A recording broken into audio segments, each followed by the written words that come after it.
Mr. Jeff. Oke, di sini ada seorang wanita cantik ya, dia seorang mahasiswi dari suatu universitas di Surabaya yang cukup terkenal di Surabaya. Nah, mahasiswi ini bernama Lona ya. Ini saya mau manggil apa ini? Mbak atau Ibu atau apa ini? Lona aja. Lona aja masih ya. Muda soalnya. Oh. Masih muda ya. Oh, masih muda ya. Oke.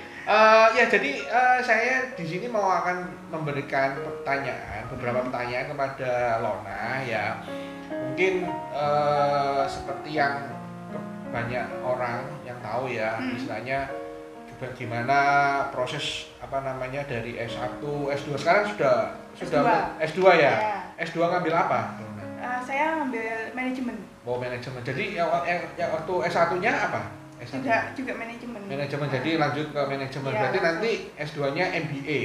Enggak. Oh, bukan. MM. Oh, MM. MBA itu luar negeri. Oh, MBA ya. MBA kalau itu luar negeri. Ya, Kalau ini mudah-mudahan MM. nanti ada. MM itu berarti apa? Magister manajemen. Magister manajemen, bukan apa ya? Makan-makan gitu ya. Beda. Bukan makan-makan ya. Oke. Ya, coba Anda ceritakan mulai dari Anda masuk dari ospek ya. Biasanya kan dulu ada kena ospek ya. S1 terus menjadi S2, kok bisa tiba-tiba pengen ngambil S2 gitu kan. Orang kan biasanya kalau sudah S1 ya sudahlah, S1 lah. Buat apa sih ngapain S2 gitu kan. Nah, kenapa kok akhirnya Anda meneruskan ke S2 gitu. Nah, coba Anda ceritakan kepada teman-teman ya, kira-kira gimana lika-liku saat Anda dari mulai mau daftar S1 terus sudah lulus terus masuk S2. Okay. Coba Anda ceritakan. Hai semuanya, saya Lona, saya mahasiswi salah satu universitas di Surabaya. Di sini saya akan ngasih tahu, saya tuh masuk pertama kuliah itu lulus SMA 2014, langsung kuliah S1. Terus habis itu tahun S1 cuma 4 tahun, habis itu langsung ambil S2. Nah, saya kenapa masuk S2? Karena di lain sisi saya juga suka sekolah. Karena sekolah itu bagi saya itu masih aura muda-muda. Masih tetap awet muda, kelihatan awet muda aja terus. Di sini saya akan jelasin gimana lika-likunya dari kuliahku S1 sampai S2 ya. Nah, yang pertama S1 pertama masuk masih maba-maba, masih unyu-unyu ya, masih dulu. Terus itu masuk ospek, diospekin sama senior, ya gitulah namanya juga senior. Selalu senior tuh selalu bahan-bahannya benar. Terus habis itu junior salah. Nah, di sini saya juga dikasih tahu gimana saya pernah mau ceritain ya. Nah, saya kan mahasiswi ya.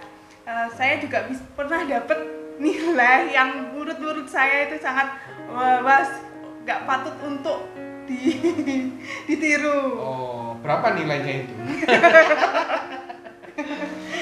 Maksudnya nilainya kan biasanya kalau nilai yang jelek dan tidak patut ditiru itu kan berarti kan nilainya 0. Lah apakah nilai Anda itu 0 gitu? Enggak. Di universitas itu enggak ada nilai 0, adanya nilainya A, B, C sama D. E itu udah nggak lulus. Ya. Udah nggak bisa ditoleransi. Nah, pertama itu saya dapat nilai C-min. Itu ngulang ya. Ngulang. Terus akhirnya kedua itu memang salah satu mata kuliah yang emang bener-bener nggak bisa sih saya menguasai. Oke. Nah, terus habis itu ada suatu ketika itu saya konsultasi sama dosen saya. Pak, ini gimana? Saya minta tugas tambahan, tugas apa gimana gitu. Terus dosennya bilang, udah kamu kan mau semester akhir nih, udah beli aja gitu. Maaf ya ini. Beli aja. Emang bisa Pak? Saya tanya gitu. Emang apa yang nggak bisa sih gitu? Sekarang itu semua mudah. Dia bilang gitu. Oke gitu. Nah, setelah tadi kamu jelasin, ini saya teringat nih. Nah, pertanyaan saya ini berikutnya ini kan banyak ya, sebenarnya bukan hanya di kampus Anda aja ya, mungkin di kampus lainnya juga ada ya. Nah, ini bukan merupakan rahasia umum lagi ya, maksudnya semua sudah tahu lah, banyak kampus-kampus atau universitas terutama di Indonesia itu ada yang praktek jual beli ijazah lah. Kira-kira menurut Anda itu yang pernah Anda ketahui, nah, ada tidak praktek-praktek jual beli ijazah itu di tempat Anda? Oke. Masalah nilai aja bisa duit, apalagi ijazah ya. Oh gitu. Iya. Ada ya, ini ada sih gitu, ada sih. Kebetulan itu ada orang-orang yang juga deket-deket sama saya juga, ada gitu. Kayak S1, S2 sama aja. Tapi kebanyakan sih S2-nya ya. Oh, S2. Iya, kebanyakan S2-nya. Soalnya ya tahulah yang kuliah itu orang-orang yang apa ya, petinggi ya adalah gitu. Petinggi suatu perusahaan gitu ya. Iya, gitu buat nilai gitu di apa langsung apa ya, kampus itu keluarin teknik itu di lain sisi bukannya buat gimana, tapi juga bisa buat ngambil nama ngangkat nama kampus. Oh, jadi maksudnya kalau sasarannya apa? Jual beli ijazah ini, kalau misalnya dilihat ternyata yang beli ini adalah petinggi suatu perusahaan. Yang oke. Pada dia oke lah, kamu beli sejumlah uang berapa gitu ya. Terus akhirnya itu tujuannya supaya mengangkat ini nama dari itu universitas tersebut tuh. Oh, gitu iya, ya. Jadi kayak apa ya? Nanti universitasnya itu lama-lama bilang gini, kita punya loh alumni yang ini. Jadi orang lihat, wah keren, tapi nggak tahu sih kalau sebenarnya dibalik itu nggak kayak gitu. Gitu. Terus ada lagi nggak selain itu, misalnya jual beli ijazah atau ada cara gimana? Nah ini tuh kalau mau kayak gitu, itu tuh nggak asal beli enggak, ada prosesnya kok sebenarnya. Ada prosesnya ya, tetap ikutin prosedur sebenarnya, ada prosesnya. Kayak gini caranya, kita kan udah oke wes bayar gini, tapi kita tetap ikut ujiannya, tetap ikut kalau mau skripsi, kalau mau tesis tetap ikut ujiannya, tetap oke, tetap maju lah ya, tetap apa. Tapi kalau pas ikut mata kuliah bisa by online, bisa atau wes nggak usah langsung ke ujian aja gitu. Itu bisa gitu. Kalau rata-rata orang kalau gini gitu. Jadi artinya yang daftar misalnya si A gitu ya.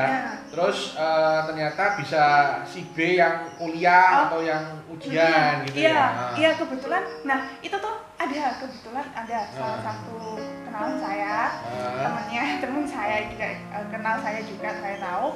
Nah, dia tuh sebenarnya loh, ini kok nama kamu ini gitu. Terus kok yang kuliah maksudnya yang kuliah ini gitu. Iya, ada kok. Iya itu udah bukan rahasia umum ya, gitu. Bukan rahasia umum ya. Contohnya gini, yang kuliah, yang seharusnya kuliah itu si A, namanya si A gitu ya. Tapi yang masuk itu yang B, gitu. Jadi kadang saya tuh bingung. Loh, ada teman saya ngechat, tanya saya, Mbak, ini apa ujiannya ini, kuliahnya ini tugasnya apa ya? Gini. Loh, ini Mbak siapa ya? Ini aku Mbak. Si B gitu ya, Mbak ini aku si B gini. Lu kok nggak pernah tahu ya, saya nggak pernah masuk. Oh iya gitu, oh iya saya ini ngejain itunya gitu. Jadi tiap ada apa tugas gini itu B, saya tuh selalu B yang ngasih, seakan B yang teman saya kuliah itu tuh B itu gitu loh. Jadi ya makanya kan yang kuliah seharusnya yang terdaftar itu A ya kan. Terus tapi ternyata yang kuliah itu dan mungkin yang ujian juga yang si B gitu ya. Ya jadi inilah memang ya kadang gimana ya, banyak sekali juga kampus-kampus yang melakukan praktek ini. Cuma ya bukan hanya di Indonesia aja sih sebenarnya ya. Mungkin di luar negeri ada, cuman tidak terlalu terekspos gitu lah.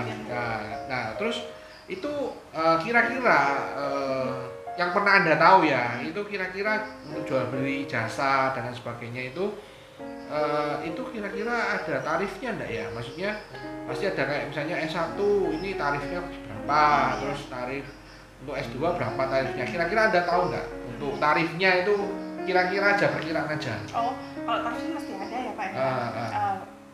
Itu udah ada perjanjian di awal. Yeah. Di awal. Tapi itu beda. Itu harganya beda sama aku yang kuliah umum sama yang lain itu kuliah umum beda. Itu sekitaran kalau saya tahunya itu S2 itu sekitaran 30-an 35. Oh, jadi S2 nah, kurang lebih 30 sampai 35 ya. Oke ya. Jadi memang sih ya ini saya juga memang dulu saya juga pernah kuliah di universitas juga yang terkenal juga di Surabaya gitu ya. Tapi saya juga baru tahu ini ada maksudnya praktek-praktek jual beli ijazah ini karena dari waktu saya kuliah sampai saya lulus itu pun tidak ada satu orang atau dosen atau apa yang menawarkan hal semacam ini ya. Mungkin di kampus Anda ada ya, mungkin tujuannya macam-macam ya, mungkin kayak tadi supaya mengangkat nama dari kampus itu ya, karena yang kuliah ini kebetulan orang-orang yang terkenal gitu ya. Oke ya itu bisa promosi sekalian gitu ya. Gitu. Ya oke. Nah selama ini suka duka Anda menjadi ya istilahnya mahasiswi di universitas tersebut itu apa? Sukanya apa, dukanya apa?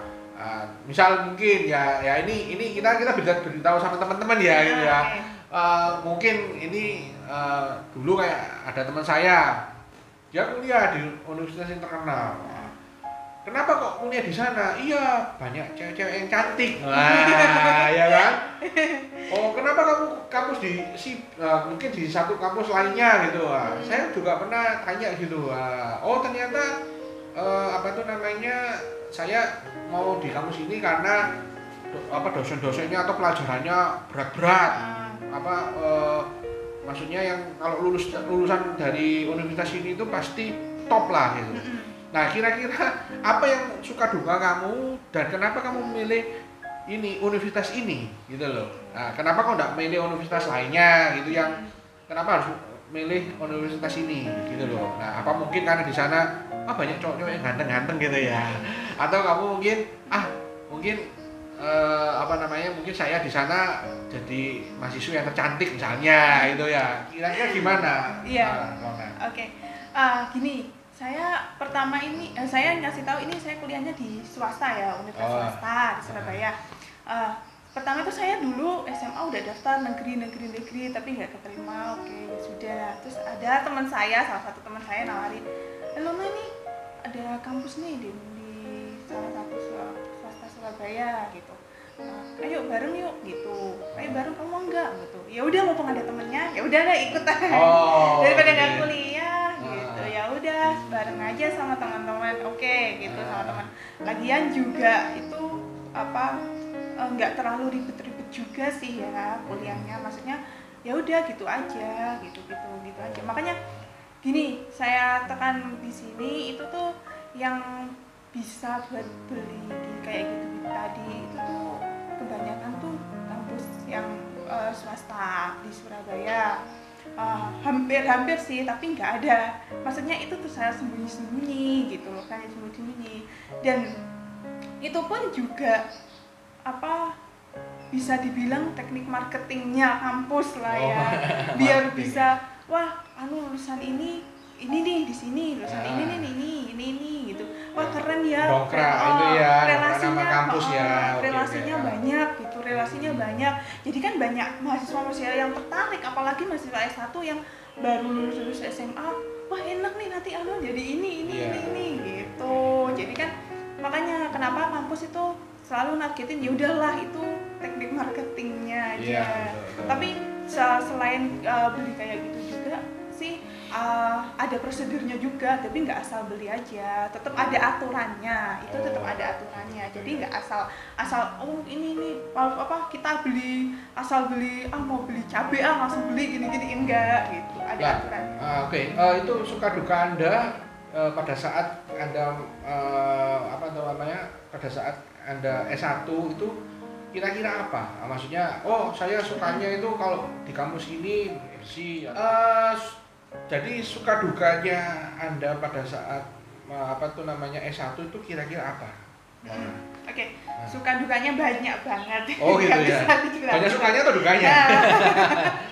Kalau pertama saya kasih tahu yang suka-sukanya aja ya. Sukanya itu kuliah itu enak, maksudnya temennya banyak, gak cuma monoton itu aja. Terus dari temen dari Sabang sampai Merauke, dari temen ini dari daerah ini. Jadi kita tahu karakter teman-teman gimana gitu. Pengalamannya juga banyak gitu. Terus dukanya ya itu. dukanya sekarang ya. Dukanya ya oke.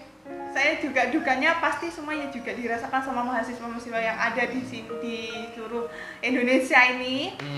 Yaitu dukanya itu kalau dikasih tugas kita mesti sistem kebus semalam SKS ya. Sistem kebus semalam. Dan itu ya. dosennya juga nggak bisa ditolerin, maksudnya nggak bisa dinego. Mau gini bu, mau ini gitu. Jadi kita mahasiswi harus benar-benar ngikut dosennya ya apa. Maksudnya dikasih tugas ini langsung kita besok harus dikumpulin, tugas ini langsung dikumpulin, dan itu biasanya numpuk. Apalagi ada yang jurusan teman saya teknik itu, itu dia sampai lulusnya itu lebih dari 4 tahun. 4 tahun. Itu dukanya itu lah kayak gitu. Terus masalah apa kayak dia tugas-tugas ujian gitu, tiba-tiba kapan diberitahu ya minggu depan kita langsung ujian gitu. Padahal kita juga tugas pelajarannya apa ya, namanya juga mahasiswa ya gitu. Ya ini terus ada ya, ini setelah saya juga teringat nih, saya dulu di kampus saya juga dulu itu juga ada yang namanya mahasiswa abadi ya. Mahasiswa abadi ini istilahnya dia sudah SKS mungkin 4 tahun, sudah 4 tahun, dia nambah lagi jadi 4 tahun, jadi totalnya semua 8 tahun. Nah, kira-kira di kampus Anda yaitu apakah ada yang namanya disebut tadi mahasiswa abadi? Atau mungkin pernah Anda ada teman mungkin, aku kuliah sampai 6 tahun gitu. Atau kuliah sampai 10 tahun. Nah, kalau sudah 10 tahun itu sebenarnya kalau saya bilang itu mahasiswa abadi. Kebangetan itu bukan kebangetan juga, itu sudah mahasiswa abadi itu. Ya, mungkin dia sering cuti gitu kan. Biasanya kan orang itu kan sering cuti. Ya oke, saya cuti 1 tahun. Banyak terus, itu gitu. Nah, saya cuti 1 tahun. Nah, otomatis kan dia misalnya dia masuknya 2014 nih. Angkatannya Lona kan. Nah, cuma karena dia banyak cutinya, 1 tahun, 2 tahun, akhirnya dia lulus 2000 misalnya, anggap aja 2019 kayak gitu ya, atau 2018. Nah itu kan kalau 2018 masih 2019 atau 2020 gitu ya. Jadi itu kan makanya kan istilahnya itu boleh dikatakan mahasiswa abadi gitu loh. Nah kira-kira menurut kamu itu apakah pernah istilahnya kenal dengan beberapa teman yang istilahnya ya itu yang tadi disebutkan mahasiswa abadi, atau dia kuliah sampai 6 tahun atau tahun. Kira-kira ada kalau tidak? Di swasta saya kurang tuh, soalnya apa? Kalau di swasta di kampus saya itu dia itu kuliahnya kayak molor gitu, malah sama pihak kampusnya disuruh cepet-cepet ayo lulus bayar ini gitu. Kamu ayo pengen dan lulus enggak, malah dibantu gitu loh, tapi ya gitu, ada uang ada. Jadi artinya istilahnya bahasa Jawanya enek rego enek rupo lah gitu. Ono rego ono rupo gitu ya. Jadi gitu. Di kampus Anda itu jarang ada istilahnya boleh dikatakan mahasiswa abadi ya. Karena memang ada istilahnya praktek-praktek ya, istilahnya cepet kamu lah cepet kamu beliau gitu ya. Oke. Mata kuliah ini kamu kurang kamu selama ini cuma nempuh berapa SKS, kurang berapa gitu. Wes ini aja wes kamu stuck bayar ini oke paham gitu. Oke ya. Jadi itu sekilas beberapa penjelasan dari mahasiswi ya di universitas karena di ini pertanyaan terakhir nih ya.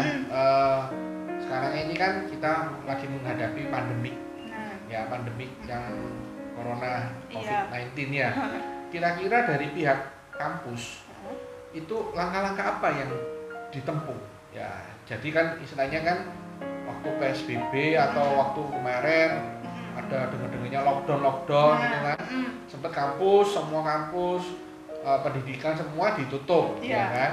Nah, terus yang kedua juga semua serba online ya kan. Nah, di kampus Anda kira-kira apa yang istilahnya cara-cara apa yang dilakukan supaya tetap bisa istilahnya belajar mengajar itu tetap ada dan mahasiswa ini istilahnya juga bisa lulus di mata kuliah tersebut ya kan.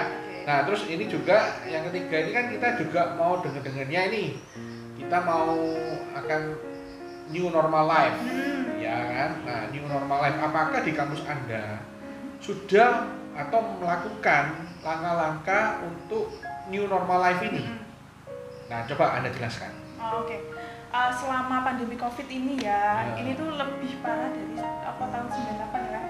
Ya tahun 98 itu lebih parah ya. Ini lebih parah. Nah ini tuh kalau sekarang itu kampus saya itu masih sistem online selama COVID-19 ini kita ikutin online. Kemarin saja saya ikut itu sidang proposal itu aja online. Sidang proposal online ya. Tapi di sini ada suka dukanya juga. Sukanya apa? Kalau ada ujian gitu kita nggak perlu hadapan langsung sama penguji. Jadi kan nanti kalau ada alasannya penguji apa saya nggak dengar dulu ini sinyalnya sulit jadi nggak banyak ditanya. Ada alasannya gitu ya. Nah, terus kalau fotonya habis gitu. Gitu.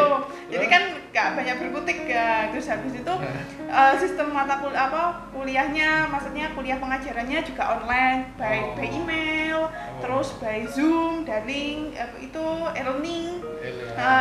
Itu sekarang kampus-kampus pakai itu semua. Jadi kayak sistem kayak video call gitulah. Nah terus habis itu sistem udah kan online.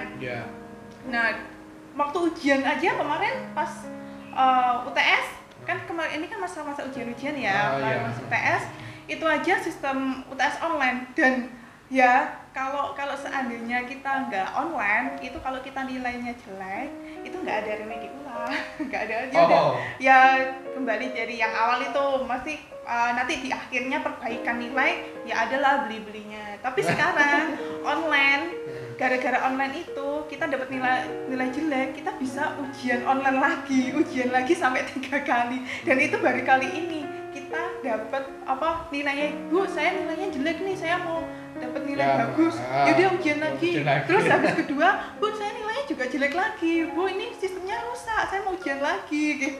Jadi sampai 3 kali. Bisa 3 kali ya. Terus akhirnya kalau sudah 3 kali terus akhirnya sudahlah kamu daripada 3 kali sudah kamu ini beli aja lah ini supaya lulus gitu ya. Iya itu online. Terus habis itu ini dengar sih ya kan kita ada new normal life. Itu dengar ini nanti nggak tahu gimana masih tetap online atau apa kita tetap masuk seperti semula atau gimana. Tapi dengan ini katanya sih mulai masuk gimana. Tapi nanti lihat dulu nanti keadaannya dinas pemerintahan ya pendidikan itu mau gimana, tetap sekolahnya itu oke masuk semua atau nanti dulu online. Kalau online terus sih enak bagi saya tuh kuliah online enak daripada kuliah langsung. Ya mungkin ya ini ya saya juga dapat dari teman-teman juga ya kemungkinan ada yang istilahnya kayak dunia pendidikan ini nantinya itu seperti kemungkinan apakah benar atau tidak saya juga belum tahu. Apakah kita nanti di new normal life itu kita akan melakukan hal yang sama seperti kayak di China, di Wuhan itu ya, kayak misalnya anak-anak sekolah yang anak-anak kecil itu mereka semua dipakein APD, jadi bukan pakai baju sekolah lagi tapi APD gitu, APD terus sering cuci tangan, terus sama face shield gitu kan, pelindung wajah sama masker. Nah, apakah itu juga akan diterapkan di Indonesia? Saya juga belum tahu. Tapi kayaknya sih kemarin santer diberitakan ya, itu tetap kita pakai masker. Kita pakai masker. Ya, yang kedua kita selalu cuci tangan, ya, selalu cuci tangan. Kalau misalnya mau pergi kemana atau dari luar ke rumah kita harus cuci tangan, atau kalau bisa kita mandi, ya kan. Kalau kita ke sekolah mungkin juga seperti itu, ada protokol kesehatan, atau misalnya di di pintu masuk itu akan disemprot disinfektan gitu, seperti itu ya. Jadi mungkin itu akan diterapkan di dunia pendidikan. Nah, tapi ya yang lucunya saya juga kadang kalau melihat di China sana itu ada APD. Jadi anak-anak itu seragamnya juga pakai APD gitu ya. Nah, ya saya tidak tahu sih apakah itu diterapkan di Indonesia atau gimana. Ya mungkin mau tidak mau kita harus memasukin new normal life, misalnya seperti itu. Bahkan sampai saya dengar-dengarnya juga untuk orang-orang yang sering pergi ke diskotik, ya kan, diskotik dan lain sebagainya, yang istilahnya dunia malam gitu ya, itu mereka juga akan disiapkan APD APD khusus untuk pergi ke diskotik gitu loh. Nah, tapi saya nggak tahu apakah benar apa tidak, saya nggak tahu, itu kan hanya sekedar informasi yang saya dapatkan, tapi apakah itu benar atau tidaknya kita nggak tahu. Jadi terima kasih kepada Anda Lona ya, karena sudah memberikan informasi-informasi mengenai dunia perkuliahan, ya kan. Walaupun memang dunia perkuliahan itu pasti ada namanya jual beli ijazah atau suka dukanya pada saat kuliah itu gimana, ya kan. Tapi yang pasti kita harus kuliah, harus kita pendidikan itu penting. Iya, benar. Karena kalau tidak, kita ya istilahnya gini, banyak perusahaan, ya kan, terutama di Indonesia itu sering menanyakan ijazah, ya kan. Ijazahmu apa? S1, S2. Nah, yang pasti yang kedua ditanyakan adalah apa? IPK-nya berapa? Ya kan? Oh, IPK-nya 2,75. Oh, IPK-nya 3, oh ada yang bilang, wah IPK saya 4. Nah, itu berarti jenius sekali. Jenius gitu kan ya. Jadi memang masih di Indonesia ini pendidikan ini sangat-sangat penting, ya kan? Terutama dunia perkuliahan, S1, S2, bahkan mungkin S3, ya kan? Nah, dan juga untuk masuki suatu perusahaan atau dunia perkantoran dan lain sebagainya itu pasti ada ijazah. Nah, itu ijazah minim S1 ya. Nah, jadi dunia pendidikan tetap penting. Nah, jadi jangan sampai kita menganggap pendidikan itu tidak penting. Ya. Yang penting dari situ adalah kita harus tetap semangat, ya, walaupun di sini pandemi COVID-19 ini memang istilahnya membuat kita itu semua itu lockdown, dan juga istilahnya perkuliahan sampai tutup ya. Tapi jangan sampai pendidikan kita tuh menjadi terhambat. Ya semoga pandemi COVID-19 ini bisa segera selesai, ya, dan kita bisa kembali ke aktivitas normal lagi. Walaupun new normal life atau normal seperti sedia kala kita tidak tahu, tapi yang penting kita bisa hidup seperti sedia kala lagi. Oke. Terima kasih Bu Lona atas waktunya, dan see you teman-teman. Stay tune ya, jangan lupa ya komen di subscribe, komen di YouTube saya ya. Nanti saya juga ada bagi-bagi hadiah giveaway. Ada giveaway-nya. Giveaway-nya, oke? Seru nih. Jangan lupa tonton terus video-video saya, tonton sampai habis ya, oke? Bye-bye. Bye.